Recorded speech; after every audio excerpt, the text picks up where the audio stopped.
Hello everyone, welcome to my YouTube channel Doubt Eraser. I am Atul Gupta, pass out student from Delhi University. So on this channel you will get all information related to DU and SL colleges, question and answer in easy language available for BA courses only. Tips and tricks for exam preparation are available here. हाँ जी, तो आज का जो topic है वो है अनुवाद के प्रकार और स्वरूप। जैसा कि हम पिछली वीडियो में पढ़ चुके हैं, अनुवाद का अर्थ, परिभाषाएं और अनुवाद की विशेषताएं और अनुवाद के क्षेत्र।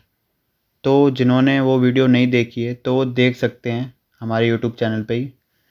तो जो आज हम पढ़ेंगे वो है अनुवाद के प्रकार और स्वरूप। तो शुरू करते हैं। तो अनुवाद का अर्थ, ये तो आपको लिखना ही लिखना है पहले।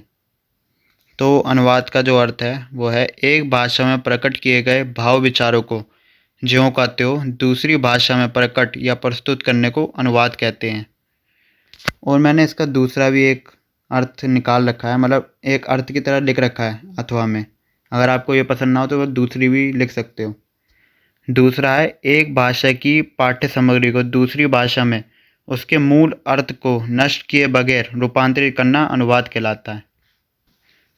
तो आप दोनों में से एक अर्थ अनुवाद का लिख सकते हो जो आपको अच्छा लगे। तो अनुवाद का स्वरूप व प्रकार। अब हम जानेंगे कि अनुवाद का जो स्वरूप है वो कैसा, प्रकार क्या है इसके। तो अनुदित सामग्री की विषय वस्तु तथा प्रकृति और अनुवाद के उद्देश्य तथा प्रणाली के आधार पर ही ये निश्चित होता है कि अनुवाद का स्वरूप व प्रकार किस प्रकार का है। तो जो अनुवाद का प्रकार है वो कैसा होगा, वो चार चीज़ों पर डिपेंड करता है। अनुदित सामग्री की, एक तो विषय वस्तु तथा अनुदित सामग्री की प्रकृति, अनुवाद के उद्देश्य और प्रणाली। इन चार चीज़ों पे डिपेंड करता है अनुवाद की किस प्रकार का होगा। तो देखते हैं आगे। अनुवाद के प्रकारों को हम निम्नलिखित बिंदुओं द्वारा समझ सकते हैं। समय आधारित अनुवाद, तो इसमें आता है पहला अनुवाद मानस अनुवाद। अनुवाद का पहला प्रकार मानस अनुवाद है तथा इसकी परंपरा सदियों से चली आ रही है, अर्थात काफ़ी पुराना अनुवाद का प्रकार कह सकते हैं। इसमें कोई मानव स्रोत भाषा की सामग्री को पढ़ या सुनकर उसके अर्थ का विश्लेषण करके समुचित कार्य एक व्यक्ति अकेले भी कर सकता है और कई व्यक्तियों का समूह भी इसे तकनीकी विषयों के अनुवाद के लिए होता है। इस प्रकार के अनुवाद में कुछ अनुवादक समूह विषय के ज्ञाता होते हैं और कुछ भाषा में निष्णात होते हैं। तो समय आधारित अनुवाद में दूसरा प्रकार है मशीन अनुवाद। ये अनुवाद का अपेक्षाकृत नया प्रकार है जिसमें अनुवाद का कार्य कंप्यूटर द्वारा किया जाता है तथा इस प्रकार की मशीनरी या कंप्यूटर को अनुवाद के इस कार्य के लिए विशेष रूप से प्रोग्राम किया जाता है, अर्थात बनाया जाता है। मशीनी अनुवाद एक तरह से आधुनिक समय का ही अनुवादित प्रकार है तथा इस प्रकार के अनुवादित यंत्रों से किसी भी स्रोत भाषा की सामग्री को लक्ष्य भाषा की सामग्री में अनुदित करने में काफ़ी सरलता रहती है, लेकिन अवश्य ही इस प्रकार के अनुवाद की अपनी सीमाएं होती हैं। तो मशीन अनुवाद का उदाहरण देखते हैं। तो उदाहरण है आधुनिक फ़ोनों में अनुवादक ऐप यानी translation app, Google translation app. तो इनकी सहायता से हम अनुवाद कर सकते हैं, मतलब एक भाषा से दूसरी भाषा में हम जो उसकी पाठ्य सामग्री है उसको रूपांतरित कर सकते हैं। तो अब बात करते हैं भाषा केंद्रित अनुवाद। इससे पहले हमने किसकी बात की थी, समय आधारित अनुवाद। अब करते हैं भाषा केंद्रित अनुवाद, जो भाषा पर केंद्रित हो। तो अनुवाद दो भाषाओं के मध्य का संपर्क सूत्र है। भाषा विज्ञान का संबंध कितना गहरा है और अनुवाद की क्रिया किस प्रकार भाषा के हर स्तर से संबंधित है, यह बखूबी देखा जा सकता है। भाषा की संरचना, शैली और पाठ की प्रकृति के अनुसार अनुवाद कई प्रकार के हो सकते हैं, जो इस प्रकार हैं। जो पहला इसमें आता है वो है शब्दानुवाद। स्रोत भाषा के शब्द या अभिव्यक्ति एवं क्रम को उसी प्रकार लक्ष्य भाषा में रूपांतरित या अनुवाद करना शब्दानुवाद कहलाता है। यहाँ अनुवादक का लक्ष्य मूल भाषा के विचारों को रूपांतरित करने से अधिक शब्दों का यथावत अनुवाद करने से है। तो बेसिकली देखा जाए तो शब्दानुवाद में शब्द पर अधिक ध्यान दिया जाता है। ठीक है। और वैज्ञानिक तथा तकनीकी साहित्य का इस प्रकार अनुवाद किया जा सकता है क्योंकि वह मुख्यतः अधिपारक अभिधारापरक होता है और इसलिए स्रोत भाषा की शब्दावली तथा अभिव्यक्तियों का लक्ष्य भाषा की शब्दावली अभिव्यक्तियों तथा संरचना द्वारा प्रतिस्थापित कर देना पर्याप्त होता है। तो ये शब्दानुवाद हो गया हमारा। अब आता है भावानुवाद। इस प्रकार के अनुवाद में मूल भाषा की अभिव्यक्ति के अनुसरण पर बल नहीं होता बल्कि उसके निहित आशय को स्पष्ट करने की चेष्टा की जाती है।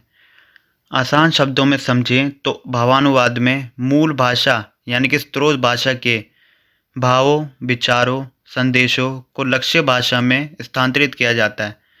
यानी कि सरल से सरल भाषा में समझे तो भावानुवाद में जो पाठ्य सामग्री का भाव है उस पे बल दिया जाता है, उसको रूपांतरित करने पे बल दिया जाता है। शब्दानुवाद में शब्द पे, भावानुवादों में भाव या विचारों पे बल दिया जाता है रूपांतरित करते समय।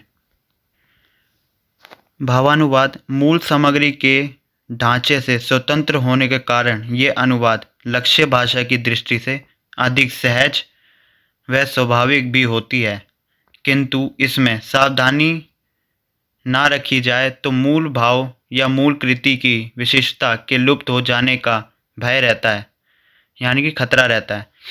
इसलिए इसमें संप्रेषणीयता सबसे महत्वपूर्ण होती है।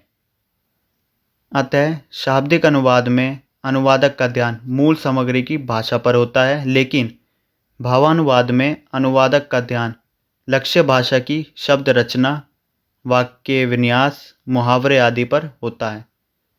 तो उदाहरण के लिए समझें तो प्रेमचंद व शेक्सपियर के नाटकों के संवाद में इस प्रकार के अनुवाद का प्रयोग देखा गया है। यानी कि ये जो प्रेमचंद व शेक्सपियर के वो है नाटकों के संवाद में ये जो भावानुवाद है उसका प्रयोग देखा जा सकता है। हाँ जी, तो नेक्स्ट पॉइंट है रूपांतरण। आधुनिक युग में रूपांतरण का महत्व बढ़ रहा है। वह इस प्रकार का अनुवाद अधिकतर कथा, साहित्य या नाटक के क्षेत्र में देखने में आता है। इसमें अनुवादक मूल कृति के परिवेश, चरित्रों आदि को बदलकर दूसरे देश या काल में ढाल लेता है। यानी कि रूपांतरण में स्रोत भाषा की किसी रचना का अन्य विधा साहित्य रूप में यानी रूपांतरण कर दिया जाता है। जैसे शेक्सपियर के नाटक दी मर्चेंट ऑफ वेनिस का भारतेंदु हरिश्चंद्र द्वारा किया गया अनुवाद दुर्लभ बंधु देख सकते हैं, जिसमें एंटोनियो वेसनियो, शॉपलॉक आदि को क्रमशः अनंत, बसंत व रोलाक्स नाम दे दिए गए हैं और नाटक की पृष्ठभूमि इटली के वेनिस शहर के स्थान पर भारत का काशी शहर है। तो ये आसान है, आप समझ भी गए होंगे। तो नेक्स्ट पॉइंट है छायानुवाद। अनुवाद सिद्धांत में छाया शब्द का प्रयोग अति प्राचीन है। ये भी रूपांतरण का ही एक प्रकार है तथा इसमें मूल पाठ की अर्थ छाया को ग्रहण कर अनुवाद किया जाता है। अनुवाद में रचनाकार किसी अन्य भाषा की कृति से प्रभावित होकर उसका अनुवाद नहीं करते, बल्कि उसी कृति के आधार पर उसी कथ्य को संप्रेषित करने के लिए स्वतंत्र कृति रच देते हैं। ऐसी कृतियों में प्राय बिंब विधान, प्रस्तुतिकरण, कथा साहित्य के पात्र व उनके चरित्र भी मूल कृति के प्रतिबिंब से ही होते हैं। जैसे भगवती चरण वर्मा का उपन्यास चित्रलेखा अनातोले फ्रांस के उपन्यास यथाया पर आधारित है। ठीक है। जो नेक्स्ट है वो है सारानुवाद। सारानुवाद का अर्थ होता है किसी भी विस्तृत विचार अथवा सामग्री का संक्षेप में अनुवाद प्रस्तुत करना, यानी किसी बड़े पैराग्राफ को छोटे में समराइज करना। इस प्रकार के अनुवाद में अनुवादक अपने अनुवाद कार्य के दौरान ही मूल का सार करके लक्ष्य भाषा में रूपांतरित करता जाता है। यानी कि साथ के साथ करता जाता है अनुवाद। लंबी रचनाओं, राजनीतिक भाषणों, प्रतिवेदनों आदि व्यवहारिक कार्य के अनुवाद के लिए सारा अनुवाद काफ़ी उपयोगी सिद्ध होता है। यानी कि इन क्षेत्रों में ये सारा अनुवाद प्रयोग होता है। अतः सारा अनुवाद का प्रयोग मुख्यतः दुभाषीय समाचार पत्रों व दूरदर्शन के संवाददाता तथा संसद के विधानमंडलों के रिकॉर्डकर्ता करते हैं। नेक्स्ट पॉइंट है वो है व्याख्यानुवाद। व्याख्यानुवाद को भाष्य अनुवाद व टीका परक अनुवाद भी कहते हैं। इस प्रकार के अनुवाद में अनुवादक मूल सामग्री के साथ साथ उसकी व्याख्या भी प्रस्तुत करता है। व्याख्यानुवाद में अनुवादक का व्यक्तित्व महत्वपूर्ण होता है और कई जगहों में तो अनुवादक का व्यक्तित्व व विचार मूल रचना पर हावी हो जाता है। उदाहरण यानी व्याख्यानुवाद कहाँ पे प्रयोग हुआ है, तो उदाहरण के लिए श्री भगवत गीता में व्याख्यानुवाद देखा जा सकता है। हमने देखा भी है कि श्रीमद् भगवत गीता में श्लोक भी दिया होता है, उसकी व्याख्या भी दी होती है, तो व्याख्यानुवाद का ही एक उदाहरण है वो, मतलब कि वहाँ पे प्रयोग हुआ है। नेक्स्ट है वो है आशु अनुवाद।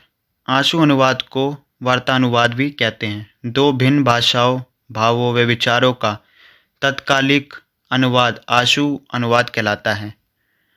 आज जैसे विभिन्न देश एक दूसरे के परस्पर समीप आ रहे हैं, इस प्रकार के तत्कालिक अनुवाद का महत्व बढ़ रहा है।